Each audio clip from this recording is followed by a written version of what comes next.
Look at a flat green rice field, nothing but wind and water, but tilt the light just right. Or look from the sky after a dry season, and lines appear, long, straight, impossible lines. Beneath the Mekong Delta's paddies lies a city that was never a single skyline, but a web, a 200-kilometer grid of canals that fed, defended, and enriched an ancient world. They called the wider realm Funan. The port here we call Archaeology, and if you follow these buried waterways, you can still trace a hidden capital running under the rice. We're in the Mekong Delta, southern Vietnam today, in a landscape that seems too soft for stone and empire. The delta is young in geological time, a fan of silt built by rivers that wander, flood, and change their minds. To thrive here, you don't fight the water, you choreograph it. Archaeology sat near Ba Thê mountain, a lone granite knuckle poking out of the flatlands. And from that high spot, straight lines radiated, not roads, but canals, ruler straight, some dozens of kilometers long, forming rectangles the size of towns, sometimes the size of counties. For centuries, these lines moved harvests, people, taxes, and faith. Today, they lie under rice, faint ridges, shallow depressions, clues that something meticulous once lived here. The grid hid in plain sight until the 20th century. Farmers plowing after the dry season noticed darker soil in straight bands. Sometimes their plows hit bricks. Sometimes beads washed up after heavy rain. During World War II, a French archaeologist, Malleret, walked these fields, picked up jewelry, terracotta, roof tiles, and realized this wasn't a couple of isolated sites. It was a system. He sketched the lines, canals, basins, embankments, and marked a port site we now call Archaeology. Decades later, aerial photos, satellite imagery, and LiDAR sharpened the picture. What looks like endless rice becomes graph paper, parallelograms and corridors, nodes and hubs, all aligned with a quiet precision. This wasn't ad hoc ditching. It was planning, central thinking, carried out over generations. Think about that for a second. In a swampy floodplain where rivers refused to stay put, someone drew straight lines and made the water obey. A grid is a promise. Every canal a lane, every embankment a boundary, every sluice a yes or a no. In a delta, two forces battle for your harvest, too much water and too little. Canals drain fields in flood season, then feed them when the sky forgets to rain. Raised banks do double duty, road in the dry, levee in the wet. And the grid keeps silt where you want it. You let muddy floods in slowly. Let the water drop its load on your soil. Then shunt the rest away before it rots your seedlings. The result is not only survival, it's surplus. Surplus becomes trade. Trade becomes cities. And cities, or in Archaeology's case, city systems, attract faiths, ideas, and art. Archaeology's canals aren't just farm tech, they're economic arteries.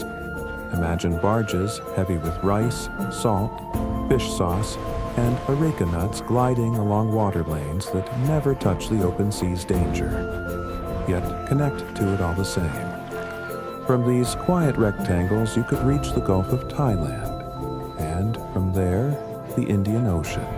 When we say port, we picture masts and stone quays. Archaeology's port looked different, low, spread out, woven into marsh and meadow. Barges edged along straight canals to rectangular basins. Some basins were market pools. Some were shipyards. Some were quiet moats protecting sacred mounds. Warehouses likely sat on piles. Timber frames, thatch roofs, easy to build, easy to replace. Customs posts stood where canals converged, a perfect place to weigh cargo, count jars, and collect dues. And because the water level rises and falls, the dock is the canal itself. Embankments stepped down in places, ramps cut for carts, bamboo poles marking depths. No single skyline, but a network city, where you experience downtown as a rhythm of arrivals, the soft bump of hull on bank, the creak of a pole, the call of traders across water. Artifacts tell the story.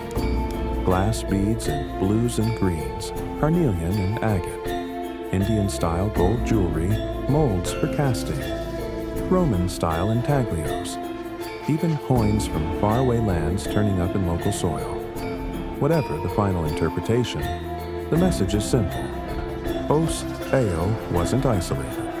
It was plugged into long-distance exchange, and the grid was the socket, dawn. The delta is gold and vapor. A fisherman pulls his narrow boat along a canal that never bends. On the embankment, a line of women with baskets, laughing softly. Rice seedlings green and dripping. Ahead, the water opens into a rectangle, a basin ringed by sheds. Here, a trader from the western coast unloads salt cakes wrapped in leaves. There, a local family sells fermented fish paste, pungent, prized. A scribe with a palm leaf notebook counts jars, notes a family mark, scratches a symbol for the canal where the jar will go. A novice monk crosses the bank with a pot to receive alms. The temple mound rises a little across the field, not a soaring tower, but a quiet roof and a sacred boundary. By noon, the wind picks up. Boats shift, baskets empty, poles push again. All of it, the hum of buying and blessing, flows because the water flows. The grid is the stage. The people are the play. We often celebrate stone builders, but the true genius of deltas is hydraulic. Think of the problems the OPEO planners solved. First, gradient. The land is almost flat. You need the slightest slope to make water move without scouring. So, canals are straight to minimize friction, yet spaced to share load. Embankments are just high enough to hold, but not so high they collapse. Second, seasonality. Monsoon floods can drown seedlings. Dry months can crack the soil. So you open sluices here, close them there.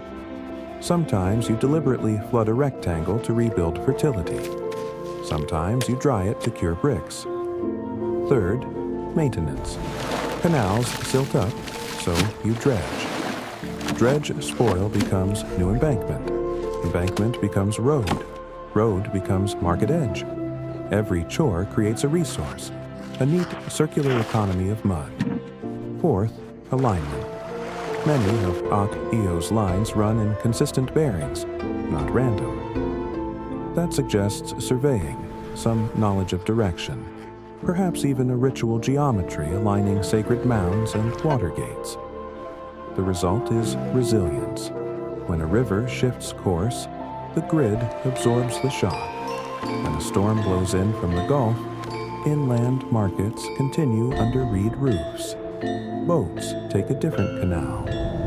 Life goes on. Trade brings the gods with the goods. Across the grid, small temples rose on artificial mounds, sometimes brick, sometimes timber, always on higher ground. Here, a linga set in a square base, the language of Shiva crossing the sea. There, a serene Buddha image, fingers worn smooth by touch. In a delta, doctrine meets water management, because a temple mound is also a safe place in flood, a rally point, a storehouse for relief grain, a moral center and a practical one. Festivals likely timed themselves to the calendar of water. First flood, first drain, first harvest. Processions may have followed embankments, drums rolling across fields. lamps reflected in canals like a chain of stars, and inscriptions, when we find them, speak of gifts and merit, of kings and chiefs, of the legal bones that held this soft landscape together. Titles rise from the mud: lords of canal gates, patrons of basins, guarantors of embankments. Power isn't just a sword. Here, it's a sluice handle. From Ok Ao's rectangles, you could slide west to the Gulf of Thailand, then to ports that watched the monsoon like a clock, north in one season, south in the other. Across the Bay of Bengal, India's eastern harbors offered beads, cottons, metalwork, and texts. To the east, up other channels and over low passes, ideas moved toward the Mekong's interior, and, in time, to the monumental worlds we later call Chenla and Angkor. But Ok Ao's genius remained different. Less about stacking stone into heights, more about weaving water into order. It made wealth by being connected to wines, to tides, to neighbors. That connectivity is why we find far-traveled objects in humble delta soil. A gold sheet with foreign motifs, glass whose sand was melted elsewhere, styles that speak multiple languages at once. The grid was Ok Ao's passport and its shield. A raider might burn a shed, but how do you burn a waterway? You can't. You'd have to erase geometry itself. Did all these lines belong to a single state with a capital at Ok Ao, or to a looser family of chiefdoms sharing a technology and a trade route? Scholars debate the word Funan, a name recorded by foreign envoys, maybe a label for many delta polities at once. Either way, the grid is real, the planning is real, the prosperity is real. So why did it fade? Deltas move, channels silt, coastlines advance or retreat. A port linked to one mouth of the sea can be stranded when the river chooses another. Trade winds shift in value. Rivals rise inland with their own ideas and gods. The political center of gravity moves, and centuries of mud bury the evidence. Rice grows over the rectangles.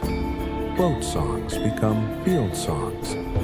The grid turns into memory, not a collapse in a day, but a long, quiet hovering, until only the straight lines show themselves to those who know how to look. Walk the delta now, and you'll see modern canals slicing the fields. But here and there, an old line runs underfoot. A farmer points to a subtle rise where the plow always catches. A child finds a bead after rain. A construction crew hits brick too straight to be natural. From the air, when the water recedes and the sun is low, ghost rectangles bloom, pale, then gone. The past is not under a single temple tower, it's under the paddies, patient, aligned. And there's a lesson in that. We celebrate monuments that defy nature, but Ok Ao's greatness flowed with it. To build here, they mapped water. To rule here, they scheduled tides. To get rich here, they turned floods into freight. Civilization is not always a wall. Sometimes it's a canal.